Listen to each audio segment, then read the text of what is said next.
బహ్రెయిన్‌లో ఉంటున్నాం అన్న మాటే గానండి, ఎవరైనా ఈ ఆంధ్రప్రదేశ్ అనే పేరు తీస్తే ఎన్నో గుర్తులొస్తాయి.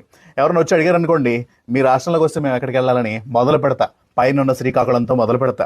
అక్కడ ముందుగా అరసవెల్లి, శ్రీకూర్మం దర్శనం చేసుకుని, నెమ్మదిగా కిందకొచ్చి కళలకు నిలయమైనటువంటి విజయనగరంలో ఎంతోమంది సంగీత వాగ్గేయకారుల్ని ప్రవేశపెట్టిన ఘనత విజయనగరానికి చెందుతుంది. సో, అవన్నీ ఒకసారి సందర్శించుకుని, నెమ్మదిగా కిందకి వైజాగ్ వైపు వస్తూ, వస్తూ దారిలో అరకు, లంపసింగిలోని ప్రకృతి అందాలన్నీ ఆస్వాదించి, నెమ్మదిగా వైజాగ్‌కొచ్చి అక్కడున్న పోర్ట్‌లు, ఇండస్ట్రీలు, బీచెస్ అన్నీ చూసి ఎంజాయ్ చేసి మర్చిపోయింది.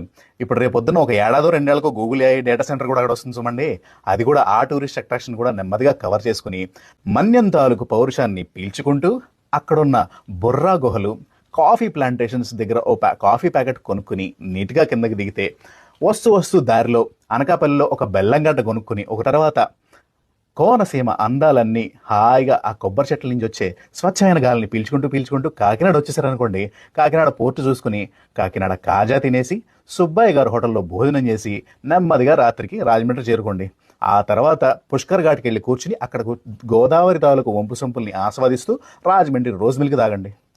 ఆ తర్వాత నెమ్మదిగా కిందకు వచ్చారనుకోండి, ప్రకాశం బ్యారేజ్ పక్కన కూర్చుని మరమరాలు తినండి. కొండ మీదున్న దుర్గమ్మ అమ్మవారి ఆశీస్సులు పొంది ప్రసాదం తింటూ కిందకి దిగి కూచిపూడికి నిలయమైనటువంటి ఆ ప్రదేశాన్ని గుర్తు చేసుకుని, స్మరించుకుని, ధన్యవాదాలు చెప్పుకుంటూ నెమ్మదిగా కిందకు వచ్చారనుకోండి, మచిలీపట్నంలో ఉన్న కలంకారి, ప్రకాశం జిల్లా ఒంగోలు గిత్తలు, బాపట్లలో ఉన్న సూర్యలంక బీచ్, అక్కడున్న అగ్రికల్చరల్ యూనివర్సిటీ, ఇవన్నీ సందర్శించుకోవడానికి మీకు టైమే సరిపోదు చెప్పండి. నెమ్మదిగా కిందకి వెళ్ళామనుకోండి, నెల్లూరులో ఒక బియ్యం బస్తా కొనుక్కొని కారులో పడేసుకుని, అక్కడ ఉన్న రొయ్యల చెరువుల పక్కన నించుని ప్రకృతిని కాసేపు ఆస్వాదించండి, ఆ గాలిని కాసేపు పీల్చండి. ఆ తర్వాత చిత్తూరు, అనంతపురం మామిడికాయ తీసుకుని ఆవకాయ పెట్టుకోండి. రాత్రిపూట మజ్జిగలో తినడానికి మామిడి పళ్ళు కొనుక్కోండి. అక్కడ ఉన్న డైరీ, పౌల్ట్రీస్ ఇవన్నీ కూడా సందర్శించుకోండి.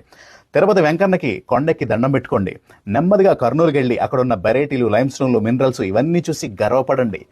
తర్వాత అహోబిలం నరసింహన్న, శ్రీశైలం మల్లన్నకి దండం పెట్టుకుని, ఇది మొదటి ప్రయాణం అనుకోండి. చూసారా, నేను ఎంత చెప్పినా తక్కువేనండి. ఇంకా నాకు మైండ్లో ఐడియాలు వస్తూనే ఉన్నాయి, కానీ టైం లిమిటేషన్ ఉంది కాబట్టి ఇక్కడ ఆపేద్దాం. సో, ప్రకృతి అందాలు, పవిత్ర నదుల అనుసంధానం, సెలవులకి స్వర్గధామం అయినటువంటి ఆంధ్రప్రదేశ్, అటువంటి నేలలో పుట్టడం తెలుగువారిగా మనందరం గర్వించాలి. తెలుగు తల్లికి శతకోటి వందనాలు చెప్పుకుంటూ, టంగుటూరి సూర్యకుమారి గారు పాడినటువంటి అచ్చ తెలుగు స్వచ్ఛమైన పాట with bit of a fusion, మా తెలుగు తల్లికి బ్లాక్ బస్టర్ సాంగ్ మీ అందరి కోసం.